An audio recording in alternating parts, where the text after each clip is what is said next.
छत्रपती ताराराणी यांची सातारा जिल्ह्यातील संगम माऊली येथील समाधी अनेक वर्षापासून जीर्णोद्धाराविना उपेक्षित आहे।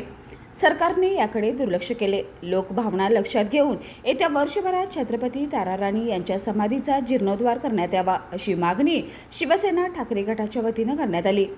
शिवसैनिक लोकवर्गणीतून समाधी स्थळाचा जीर्णोद्धार करतील, त्यासाठी कायदेशीररित्या ताबा घेण्याचाही प्रयत्न करू असा इशारा शिवसेना ठाकरे गटाचे शहर प्रमुख रविकिरण इंगवले यांनी पत्रकार परिषदेत दिला।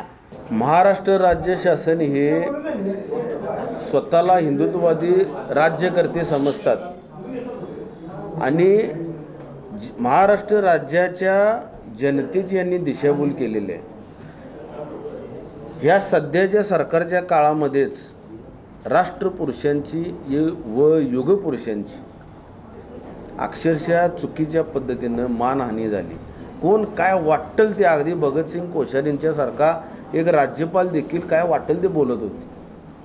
हे सगळं या जनतेनं पाहिलेलं आहे आणि आता परिस्थिती पुन्हा वेगळी निर्माण झाली की महाराणी ताराराणींची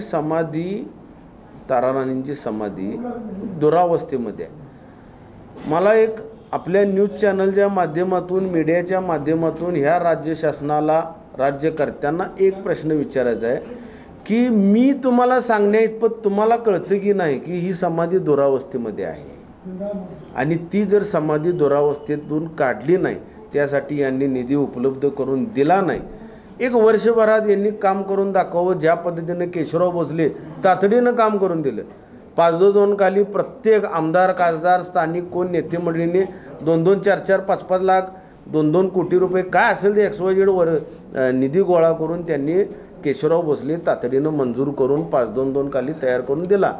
तशाच पद्धतीनं ह्या समाधीची दुरावस्था त्यांनी निधी उपलब्ध करून द्यावी, अन्यथा 1 वर्षानंतर शिवसेना टर्म कंडिशन्स पाळून, हेरिटेज प्रॉपर्टी असल्यामुळे टर्म्स कंडिशन्स पाळून ती समाधी दुरावस्थेतून बाजूला कशी होईल यासाठी लोकसहभागातून व लोकवर्गणीतून आम्ही ती समाधी अतिशय चांगल्या पद्धतीनं दिमाखात व महाराष्ट्र राज्यातील कानाकोपऱ्यातील शिवप्रेमींनी पाहावी अशी करून दाखवू। या पत्रकार परिषदेला शहर प्रमुख सुनील मोदी, प्रतिज्ञा उत्तुरे, शशिकांत बेडकर यांच्यासह शिवसेनेचे पदाधिकारी उपस्थित होते। बाळ, फ्रीजमधून श्रीखंड काढ ना। आम्ही पूर्वी घरीच बनवायचो श्रीखंड, त्याची चवच वेगळी होती।